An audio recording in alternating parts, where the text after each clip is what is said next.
I think that's also a really good point to kind of bring home. It's like, I think what I've learned, especially over the past year, is just constantly thinking about what does it historically mean, to treat someone who does not look like you, or and something that you also kind of touched on that I've been thinking a lot of recently is you kind of touched on descriptive identity a bit. And I know that some of us are working on our secondary med school applications right now. And for a lot of these applications, we're being asked to define community, but it seems like in more narrow terms and with the expectation that we kind of identify based on geographical or racial or ethnic identity. But something that really stood out for me when you talk about your time volunteering at Grace House is that community can be defined also by one's affiliation or affinity to certain groups. Mm-hmm. I was just kind of wondering how you kind of articulate your own notion of community as well as identity in the ways that you found yourself participating in these.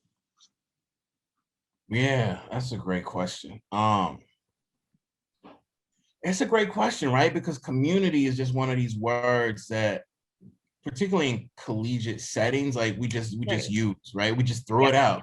And it's a virtuous word, right? We're supposed to believe that when you say community, just like when you say family, there's supposed to be some implicit like bond. But those Right. of us who are from like contiguous families know when you say family, a lot of us are like, oh, you know. And I think similarly, community, I think is a very, very scary word.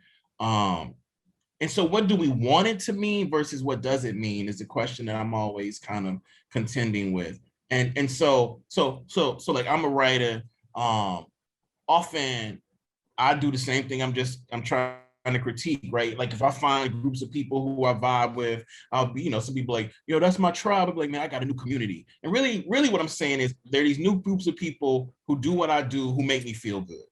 Yeah. Okay, I don't know if that's community, but what I want to do is make space for that community that is ruptured in and of itself, ruptured, and does everything possible to hide the cracks, to hide the rupture, because that's most communities. And I actually know most communities I'm a part of are actually like ruptured communities with people who put on masks to get through the day. And we rarely want to look back if we made a mistake, and we always want to point fingers at somebody else. Like that too is a community. And so I just like everything. I'm not sure how much work can be done if we're talking about rhetoric, if we just sort of like haphazardly like just deploy words that are like just virtue signals, like community, when we all know that most communities, regardless of wealth, regardless of class, regardless of everything, are like wholly terrifying and fucked. Like that's just true.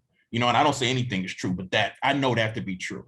So if we start from there and we ask ourselves like about utopia, like what do we want from our communities, and what kind of work will it take for us to get to this point, and what kind of work will it take to sustain? I just think like those quote unquote communities are going to necessarily change, like the shift. Like if those are the questions that undergird community, the community, quote unquote, is going to have to shift, because you're asking every member of that community to take responsibility for the failures of the community. And you're also asking every member of that community to find, this is just as important as the failures, some joy, some sort of joyful manifestation that we might not articulate. Community, love, family, those are very dangerous words, y'all. I'm a writer, but I think they're very dangerous words for all of us who think we're doing some sort of collective good. Because often they're like proxies for who we want to be, but they completely neglect who we are. And I just think if we go forward with that notion, I just think the quote unquote community is not just going to be stronger or bigger, or blah blah, but it's going to define itself in words that you and I haven't even created yet. But you can't do that if you think you're delivered just because you're part of a community. Yeah. Yeah. No, that makes sense.